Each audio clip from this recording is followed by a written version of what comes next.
In 1992, Hollywood lost a legend when Chuck Connors passed away, but what he left behind was far more than a classic television western. It was a life as dramatic, conflicted, and surprising as any story he ever told on screen.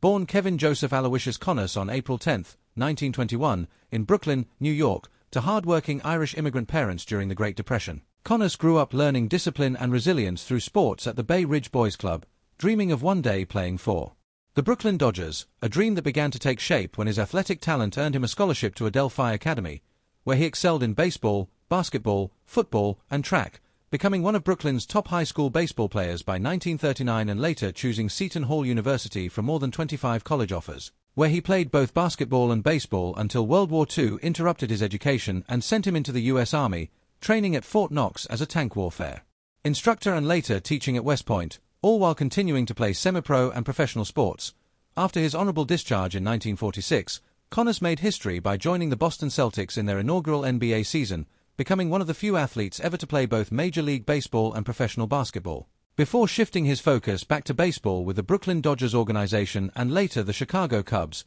where he delivered respectable performances despite splitting time between two demanding sports. Fate intervened in 1952 when, while playing for the Los Angeles Angels, a casting director spotted Connors after a towering home run, leading to a spontaneous MGM screen test and a contract just days later, launching an acting career that began with Pat and Mike alongside Spencer Tracy and Katharine Hepburn and quickly expanded into more than 20 films and dozens of television appearances, including Old Yeller, which showcased his quiet strength and emotional depth and caught the attention of producers developing The Rifleman. Although initially hesitant due to lower pay, Connors accepted the role of Lucas McCain after securing creative input and ownership, dedicating himself obsessively to mastering the rifle spin that became television history, and when the show premiered in 1958, it exploded into a cultural phenomenon, drawing over 14 million viewers and redefining the TV Western by focusing not just on action but on the deeply human bond between a widowed father and his son, played by Johnny Crawford, a portrayal that resonated so powerfully that single fathers across America wrote Connors letters thanking him for making them feel seen.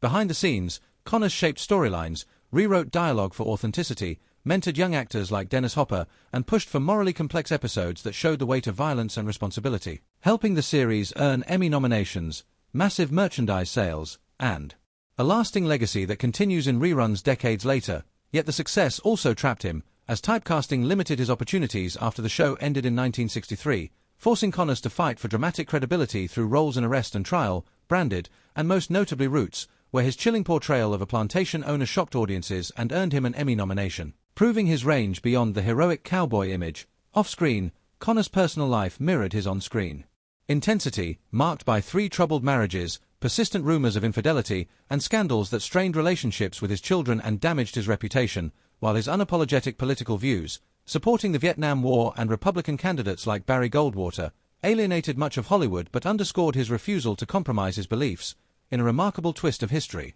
Connors became an unlikely Cold War bridge when The Rifleman aired in the Soviet Union, turning him into a beloved symbol of justice and fatherhood behind the Iron Curtain, leading to a personal invitation to Moscow from Soviet leader Leonid Brezhnev and a rare moment of cultural diplomacy at the height of global tension. In 1991, just a year before his death, Connors made a final, emotional return as Lucas McCain in The Gambler Returns, The Luck of the Draw, reuniting briefly with Johnny Crawford in a scene that felt like a farewell to millions of fans, and when lung cancer claimed his life. On November 10, 1992, tributes poured in from actors, athletes, and viewers who saw in Connors not just a TV icon, but a complex man who lived boldly, imperfectly, and on his own terms, leaving behind a legacy that spans sports history, television innovation, Cold War diplomacy, and one of the most enduring father figures ever created for the small screen.